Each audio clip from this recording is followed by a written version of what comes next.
Hello, welcome everybody to another episode of the DM Lounge. This is the place where we go deep, dark depths of the DM mind. Here we hopefully show you things that say you would like to learn a little bit better of, maybe something you've never tried before, and these just give you a few little tips from our very happy family here and Liam. And we all try to just make things a little bit easier for you all to understand. Today, as I say, a lot of our recent ones, we have a fantastic guest with us. From personal experience, he is a wordsmith of words. He's amazing at saying what he can bring out and describe to you. He's part of Grizzly Eye Games, so if anyone's ever heard of that, please make sure you give them a look up. He is Rick. Would you like to say hello and a little bit about yourself? Hello everyone, hi, I'm Rick. I used to DM, well I still do DM for Liam and I used to DM for Chris. I live in South London and I do all kinds of stuff. Come see my socials on grizzlyeye.com, and I'm currently in the process of booting up a new campaign which is city-based, so it should be quite useful. And I will say Rick, like with some of the stuff, because we, like I said, Liam and I have been part of his campaigns before. We've actually always done text-based games, so it's a little bit different, say, to a lot of the things where you have people actually around you or on camera. And he makes you believe every single, like he can make you smell the world.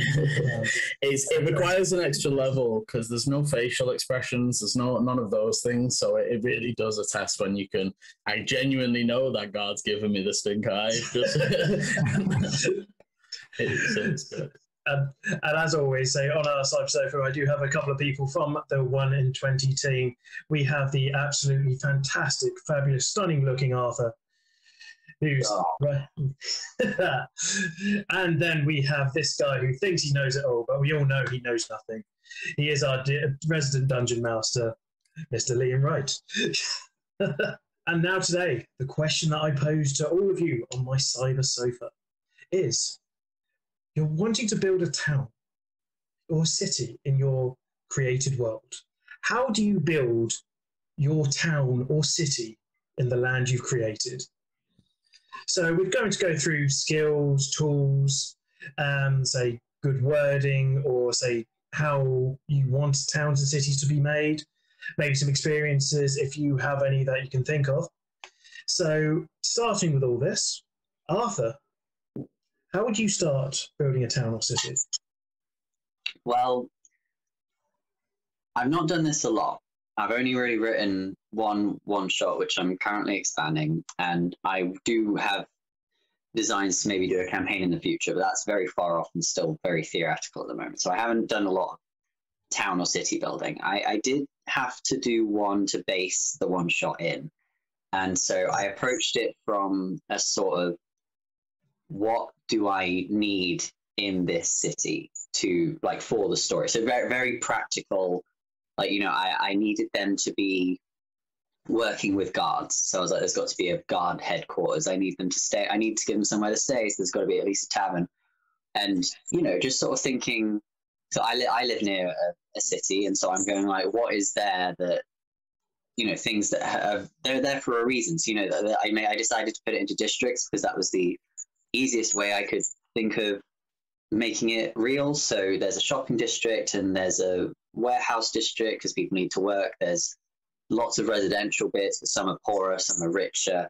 I made a temple district just because why not put it all in the same place? And then there's a sort of miscellaneous section, but that's because a miscellaneous place. Yeah, a little bit. This, you know, the leftovers. I think I put a library and maybe some kind of medical doctor as opposed to a sort of spiritual one. I think it's a good point to make, though, that you're building this for a one shot. You're not building it for a big campaign. Not every town and city you will build will be for these big grand things where they're going to spend 4 weeks delving deep into it. The whole thing happened there, and then it's so there's nothing wrong with fine-tuning the bits you need of your city and focusing. If you know, the concept of building a whole city just for a 4-hour session seems a little much. No, I definitely agree with that. It was very, like they're going to spend the whole time here, and I wanted to make it feel like a real place as much as I could. Yeah, and I just drew a map the first time, but as I said, I'm expanding it, and so I wanted to be able, because I'm not going to be able to do it in person. I've been researching the best online map makers that don't cost a lot of money.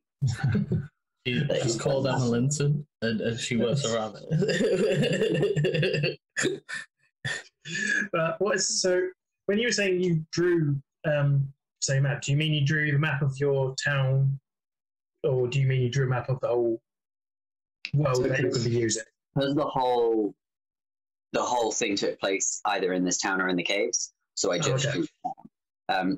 There was a traveling to it at the beginning, but I just narrated it. Because they were already there. I was like, you're on your way in the wagon, and then you get there, and then so they spend that. Like, if they'd tried to leave, I probably would have found some reason. But it wouldn't have made sense. If they'd tried to leave, they would have been actively ignoring the purpose they were there for. I could have thrown a sandworm at them or something. That's fair. So I mean, so definitely using it for, say, like building, say, towns for practical use. So it doesn't even have to just be for one shots. I mean, for most things, say everyone. I don't know any DM that has thought of what every single building in a town or city is going to be used for. Yeah. Like you've said, you've got your main things. You've got your tavern. You've got, say, guard outposts. You've got say healers and temples and stuff like that.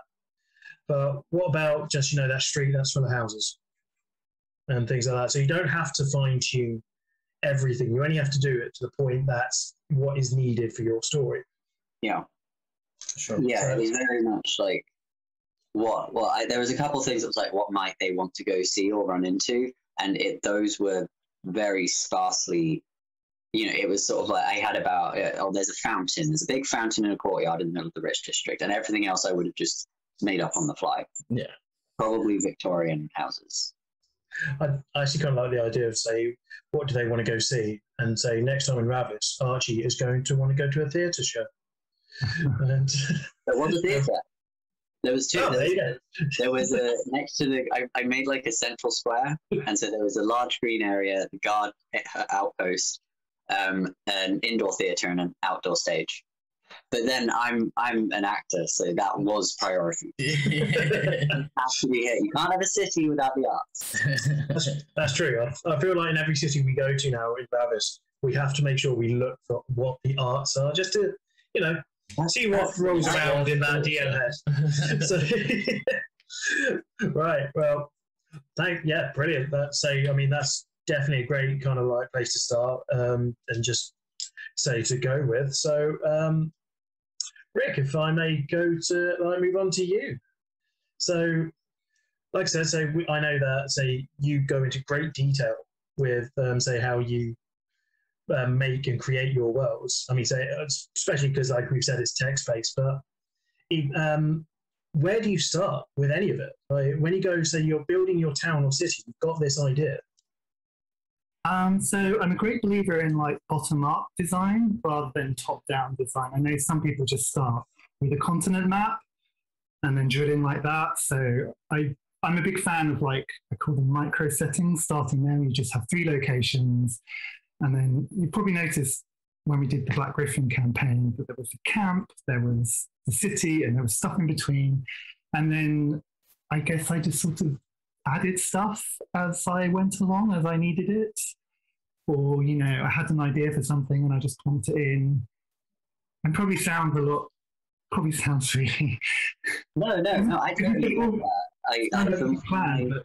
For my vague future campaign ideas, I've got a list of stuff I want them to encounter that might just be fun. And I think I'm actually going to end up doing a similar approach of I'm going to create these places I want them to go to and then be like, right, draw a wiggly shape around it. That's the continent. Yeah. An on-the-fly approach is definitely, I've said it multiple times, that is my DM style. I am 90% on the fly. Don't get me wrong, I might walk past a crazy building and note it down in my notes, saw a real crooked building with moss up the wall, use that for something later. But it's it's not like a planned thing all the time. And I think, saying starting with, say, just the minimalist ideas and then going on from there. So, I mean, I'm just thinking back, say, to the Black Griffin campaign, because obviously at one point we started off just pretty much just in the kind of where the mercenary camp was, really, wasn't there?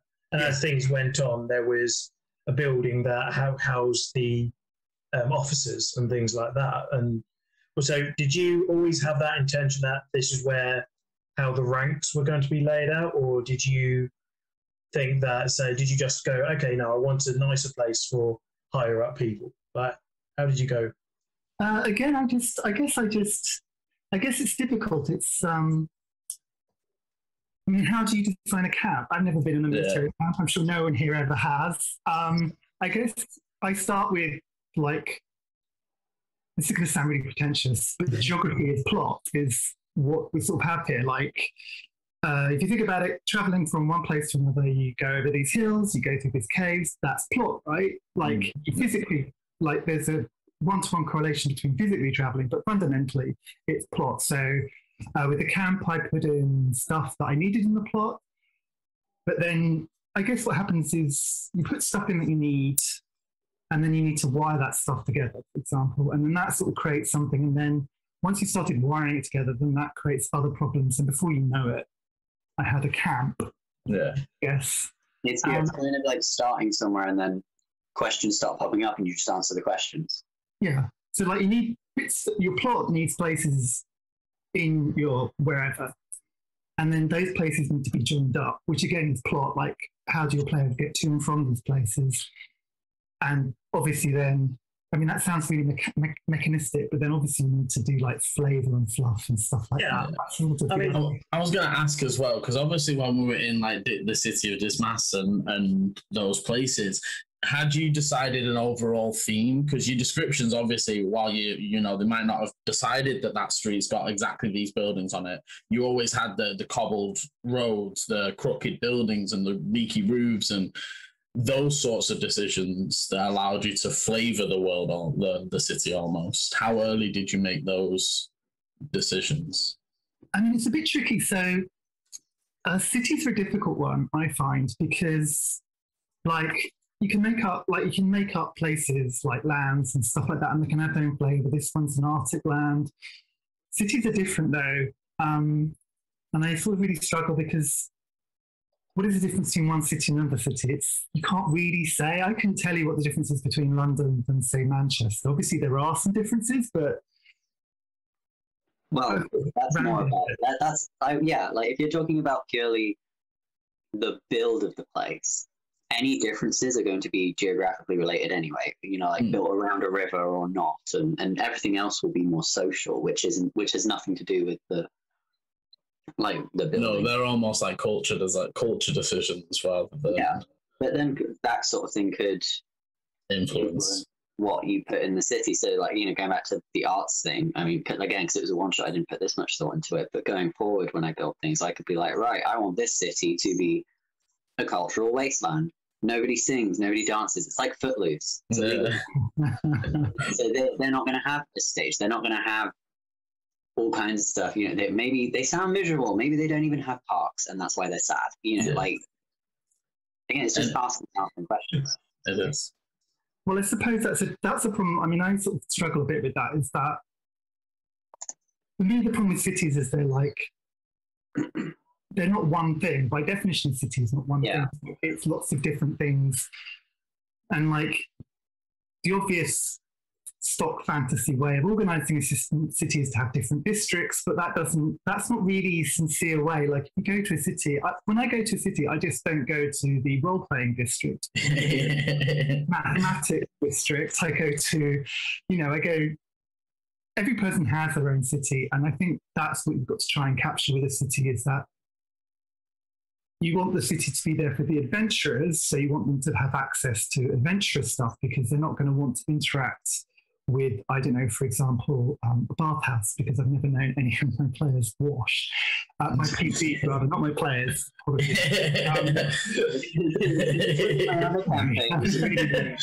Another campaign, we went to a bathhouse several times in one city, and then when we got back to the next city, we were like, does this one have a bathhouse? Because we love that. But like, we can't stop. We're bath crazy. Maybe I need to add more bathhouses. My players might wash. Not my players, my player character. Definitely telling the world a lot about us right now. So there's that side, there's like the functional side of the city, but then there's also the city. To make the city feel realistic, though, it needs to be like, I don't know, unseen. It needs to be like stuff. It's like the tip of the iceberg. What you see at the city and what you experience is the tip of the iceberg. Right. And you need to give that sensation that there's always something else going on, and what the players. Yeah, like it's kind of like, you know, trying to make sure that as the story. I think we've mentioned this before in writing. We talked about it in terms of world building. Yeah, like you've got to make it seem like the world doesn't revolve around the adventurers. So, you know, if they leave a city for a while and then there's a call for aid and they choose not to answer, when they go back, it's not going to be like, oh, it's fine, it's how you left it. Like, that's going to be razed to the ground. And it's that sort of aspect on a smaller scale. For sure. But there's a slightly different distinction. So, like, the cities and, like, overland, like, standard adventure. See, that applies, but things that the world still rolls when the players are traveling in non-city campaigns, but the players can still be the center of the world. But the point, I think, what I struggle with a lot is that a city, the players are not the center of the world. They are just but one of many things, and that's kind of hard to put a heroic spin on it, which is why my campaigns are very unheroic. But, yeah, you got to find a mix of like, it's not all about you, but this story is. Yeah, I do agree, and I think actually sometimes that's one of the things that I allow like insight checks for, and people picking up on within the groups, especially self-aware people. Like for example, from Ravis, you guys turned up to do the portal mission, which came out recently, and when you guys turned up there. You noticed, or some of the more observant of you noticed, that there was already another team of Eye of Estra members ready to back up if you hadn't turned up. That's where I let the more self-aware people see sort of behind the curtain of like, you're his fourth option, fifth option. Like, if you don't say yes, it's no skin off him.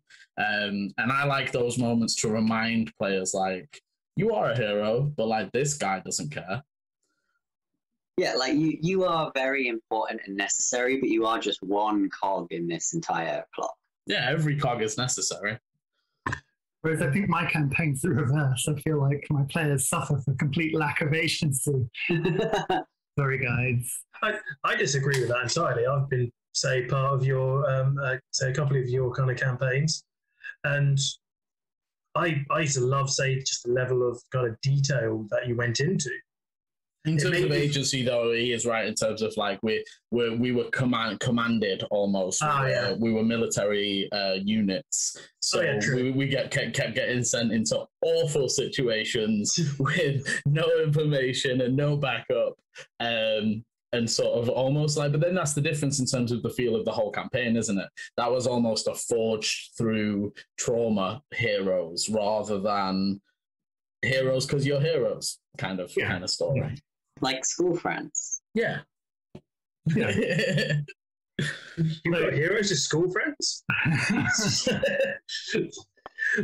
Well, they just decide having players play as a mercenary company turns out to be a fantastic way of running a campaign, because A, as you said, they can't refuse you sending them somewhere, because that's, court martial right there. B, you can just throw them into the middle of stuff with no information. It's fantastic.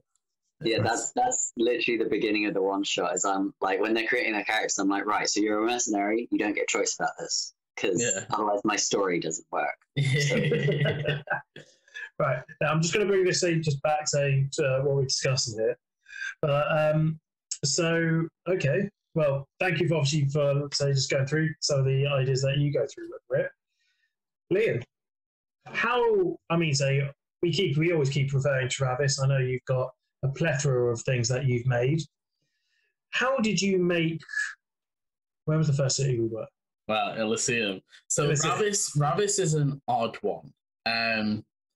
Ravis is slightly different to how I've built other cities in the past. In the past, I do, as Rick has mentioned, I don't really like this whole districts and districts and districts thing, because it doesn't really make sense. Because actually, when you look at a lot of like cities forming historically, it's like areas that grew so big they merged, or merged through decisions of like, well, actually, we need this merger to deal with that drought or whatever. Yeah. So usually I actually break my cities down into the districts. So there's still like, for example, if I use Burnley where I was living for a while, the Padiham is still a district. Padiham has its own taverns, its own pubs, its own shops, its own little street that's full of shopping centre stuff. Every little district has those things. There's also just one big one somewhere within the city, usually in a fancier area where the people can pay for those things. Ravis was slightly different because a lot of the cities were built by gods overnight with magic, and it was very quickly forged rather than it being slowly congregated. So I have the temple, and I've been made the buildings around the initial temple are very grand, very big, very space-taking, because at the beginning they were just turning up to worship and they had money and all they could build or whatever. And then as the thought becomes of, okay, we need to build a place for all these people to live, I then decided things based on what the gods' opinion was, on what their aspect was. Did they care about military? Did they care about economy? Those sorts of decisions. Obviously, so you've gone through, say, different things of saying, be like, okay, sometimes you go with districts, but treat them as their own separate towns. But so now looking at Ravis, it's that the gods kind of just went, ping, okay, that town has now been made. How do you go knowing what isn't, like, how do you go around and say, okay, yeah, so that town has just popped up overnight. How would you design that for a player? Exactly. It's not necessarily exactly popped up overnight, but it's sort of popped up as those. So I think one of the big things that you do need to think about when you're building towns and cities is the primary needs of people living on. There needs to be a water source. There needs to be food source or storage, or, there needs to be source and storage. There's all those sorts of things I decide. I tend to have them in a list, because I'm bad at remembering. So I did have somewhere a pre-written list of here's everything a town absolutely has to have.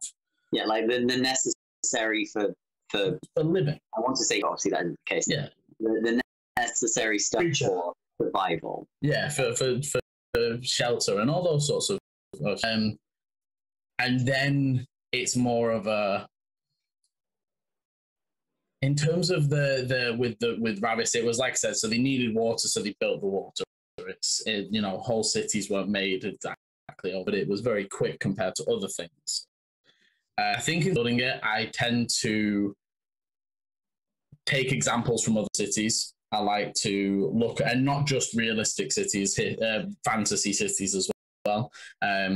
Asogan, for example, is a combination of Minas Tirith style of up the mountain, mixed with an Assassin's Creed game that I was running through a town, and I thought, this is real beautiful. I just, like I said, a lot of how I build stuff is I'll snip and take, and then when I build, I go through my notes of 50 snippets and decide what things I want in this town that are outside of the normal necessaries. Yeah, I think one thing that might help, if people are ever looking for a starting point and you want it to feel natural and old, look out and look outside of the world, look at Europe, look at Asia, people have been living there for thousands and thousands of years. London started small and then grew out and out and out, and that's why it's so messy. Whereas if you look at something like New York, they went there and they said, we're going to build this. And it's brilliant.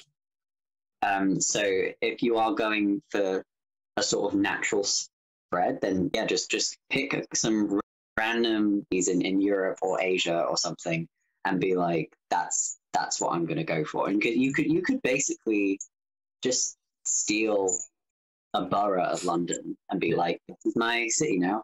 Because the boroughs are like Liam was saying, they're like sections, they're like mini cities themselves, because a lot of them have the necessary things, and then they've got areas that are unique to them. So I just look at real life examples would be another thing.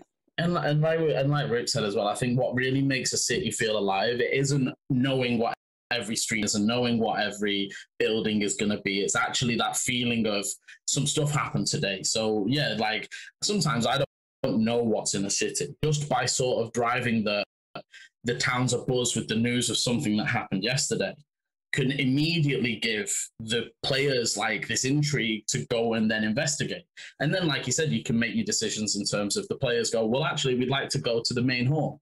Okay, well, there's a main hall in this town somewhere, you know, like, is that going to be? And I draw it on the map and I tell you how long it's going to take. And then, okay, we need to go to this office. And that's a lot of them for the nitty gritty stuff that I don't need to think about until it's necessary. For example, in the heist thing, they recently asked, like, is law a thing? Is an actual thing? Are insurance companies a thing? And I have to think about it. If they hadn't asked that question, there's no point me building it all. I absolutely love the idea that players turn around and just, can I be a lawyer, or is there insurance companies? Well, it's the most D&D thing you can be. Well, to specify, it's a heist campaign, and they're looking at infiltrating, being a lawyer to get into a jail. So it's not, it's irrelevant. But it was. I'm sure there's logic. Just without any context, I think that's probably the best thing to explain to people. Does my fantasy world have insurance companies? Well, and I was looking at this when I got asked the question. The first examples of insurance companies is like old maritime insurance companies that the rates were really high, and you'd pay a guy to pay for everything, all the stock that's going on the ship over to America, and like that's where they started out. So it's probably a thing. There's no reason it couldn't be. There are super wealthy people with lots of money that want more money, willing to gamble that money on a journey. And then also, and then you've also got like shooting them down, like frauds. Anyway, we could get into a whole like insurance in a fantasy where it's high fantasy. It's going to be more expensive because there'll be a whole section for like construction. I feel now that this is probably my fault for opening that can of worms, but just bringing it back into the room right now. So Liam, some great tips there. So obviously, districts in the sense of just imagine they're towns and they've all got things. So you've said here, and just get some images from just find out a city that you may like real life, whether it's from a film, a game, see those kind of things, and you say you want to include them.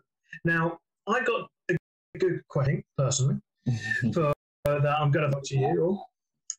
So, and we won't go in turns, just think about it and so just go through. If I turn around and said, okay, I love Final Fantasy, so I want to put a world like Final Fantasy X out into the world there. I've got it in my head. None of you guys necessarily do, especially if you don't know what that game is.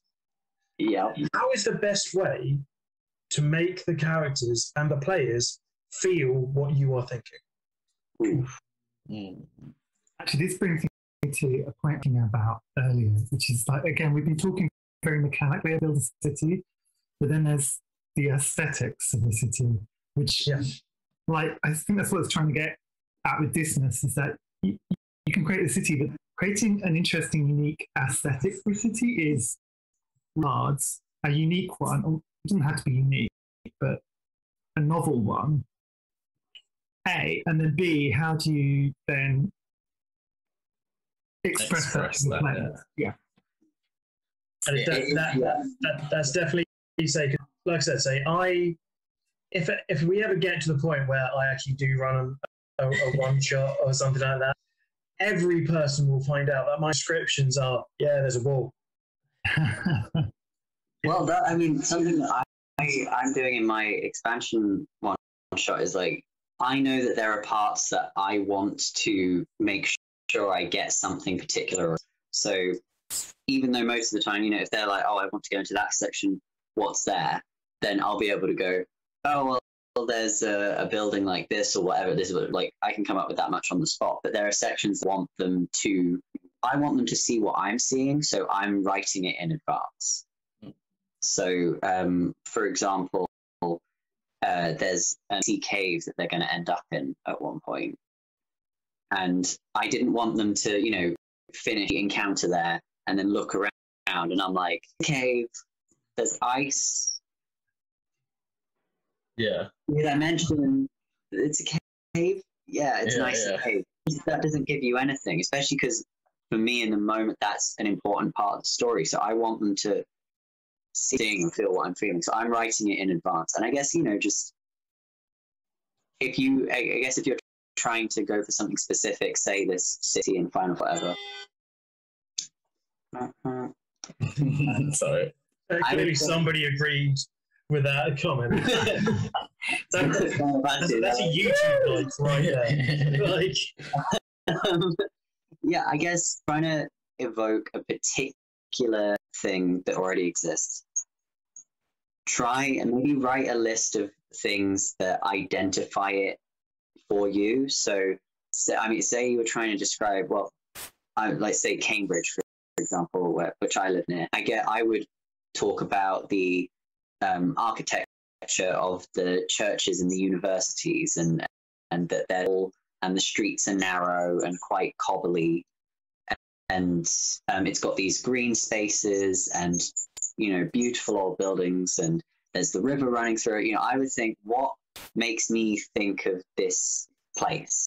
Yeah. Like if I were to go, oh, you've got to go to this place, and I was going to try and convince them, what would my selling points be? Yeah. Turn that into an aesthetic description. I think selling points is actually a really I'll come to you in a second, Rick. Sorry, I do apologize. But selling is actually probably a great way to explain that. Actually, I think is just going, okay, I've created this world or created this town, and you want to experience it the way that you can imagine it. You would naturally go for these things of like, okay, yeah, this town has the steeples kind of curve in this unique way, or a lot of the houses have thatched roofs, and you say things like that, and it starts to immediately create these images in your head. I mean, you said that about the houses and tall stuff, and like I know they were two separate examples, but it immediately made me think Amsterdam, where all the houses kind of lean forward, and I can't remember the exact reason for that, but like I remember now. So you've got really narrow houses because of the costs, the tax. Yeah, there's tax on living next to the canal and the river and stuff. So this is their way of getting around it. And so just describing houses lean and are all really narrow immediately takes me back there. It can give you an example, and I think following on that, don't be afraid to use pictures and images, especially if you're in a home game. There is nothing wrong with you printing out the 7 sheets of this Final Fantasy city and being like, here is what you see, especially if you're not confident in your descriptions. Yeah. And I think my biggest tip, and I did this recently with Linfield for the Take a Bite one shot. When you're describing a place or a setting or a scene, try to hit at least 3 senses.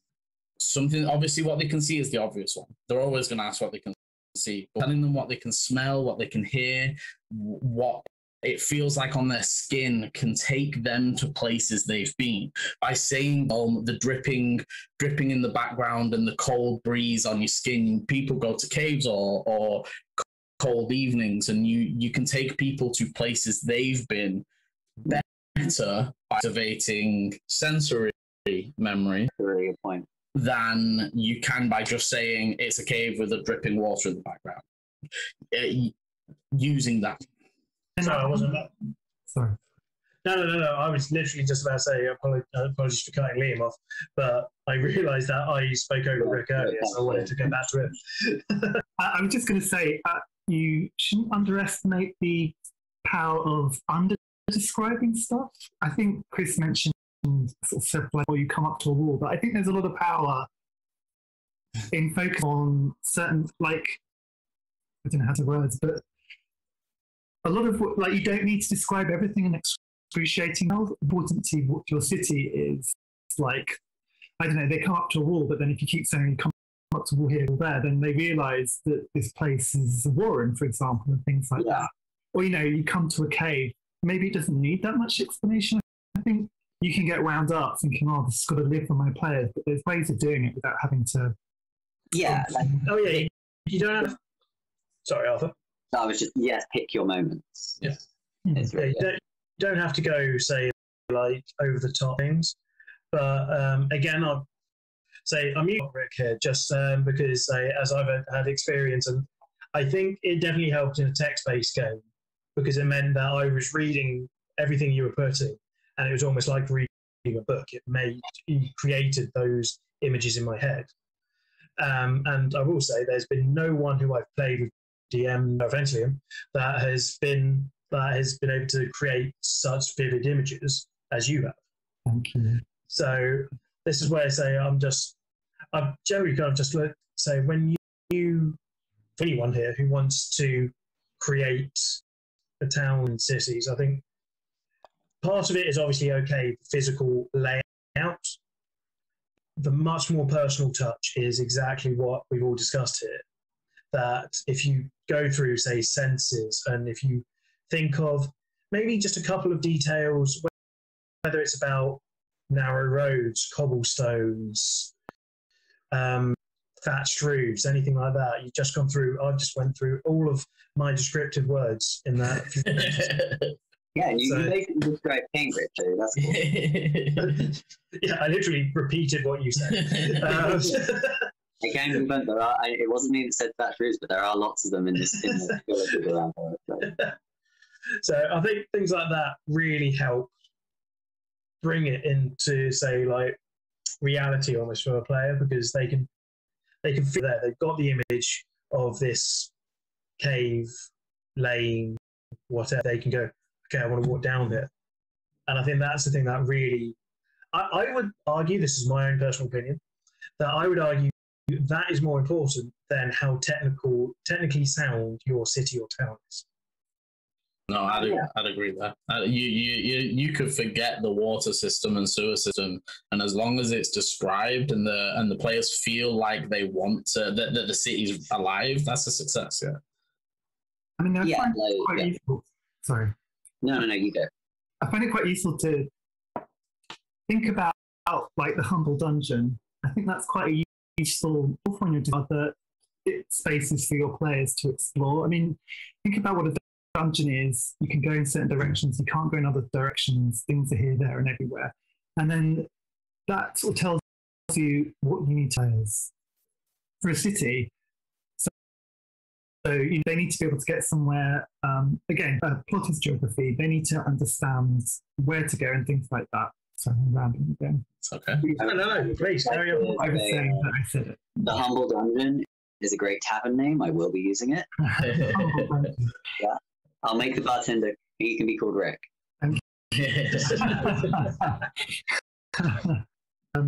Yeah. In fact, cities have resembled dungeons in a lot of ways. I recently rewrote this as something called Path Crawl. I don't know if you guys are familiar with this. I saw a little bit.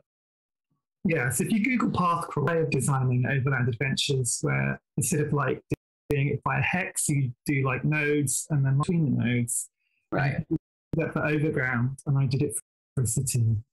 100% sure it is entirely successful, but it does help you. I suppose you can give it to your players, and they can perhaps find a way to navigate around the city. But I'm still finding it quite difficult about how you create a space in a city that players can use for discovery, whereas a city is a utility they can go to and buy goods versus it's a space like a dungeon they need to explore.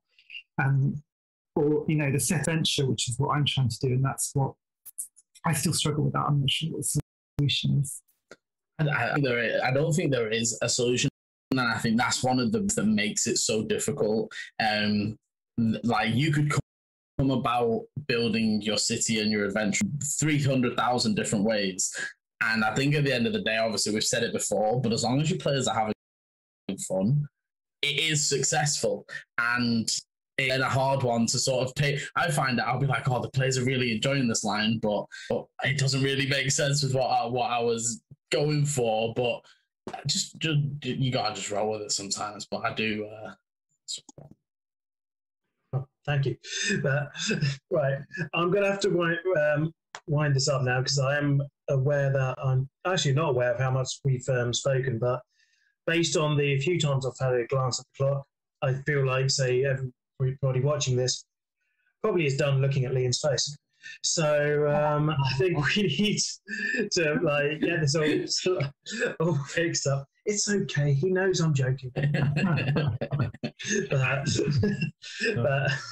but just some kind of takeaway tips for anyone who wants to know how to build a city or town. Obviously, you can go to districts. You can either literally start it with districts of, you've got an acting district, you've got food districts, and a shop, of however way you wish to do it.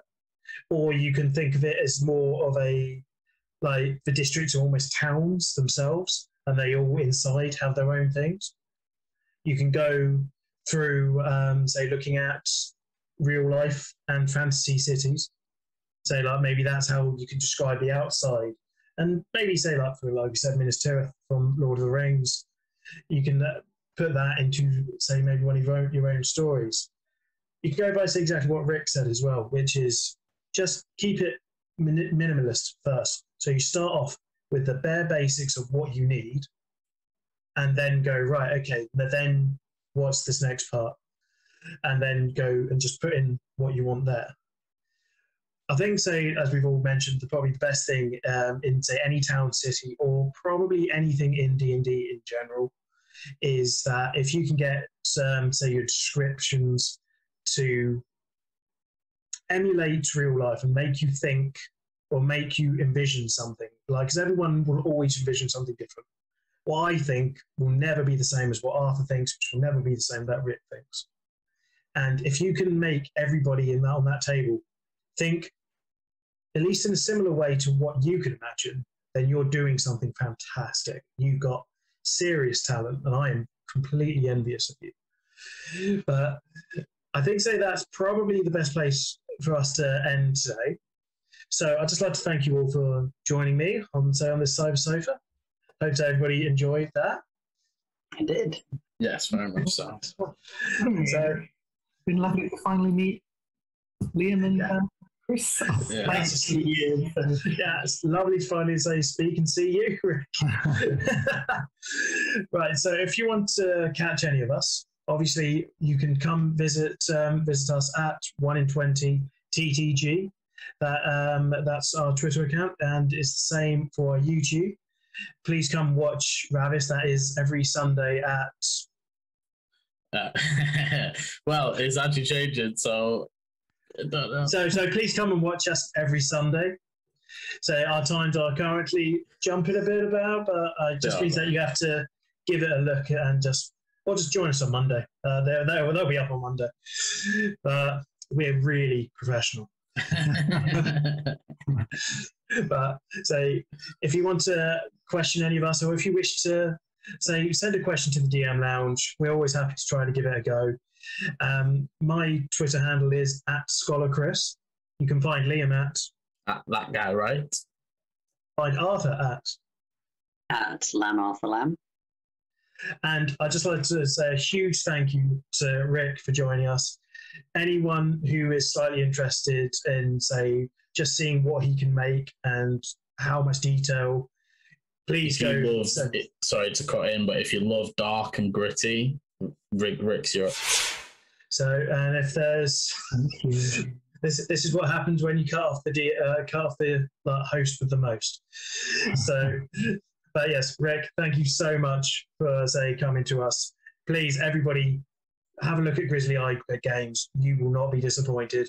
You also do the occasional podcast and yeah, I stream with Light Morgan, who is one of my other players. Yeah, and thank you so much, guys. It's been so much fun. Thank you for.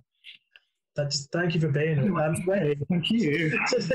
where can they find you? Sorry. Oh, yes, find me on grizzlyeye.com. All my socials are there, and yeah, follow me on Twitter. I'm always talking about role-playing stuff. And while my games are very dark and grim and gritty, I'm obviously not like that at all. So don't be afraid to come say hi. So. He's a brilliant guy, and honestly, you can learn a lot from just some of the things that he makes. It's amazing. But from us to you, thank you very much for watching. We hope you found this funny, and roll well. Bye. Bye.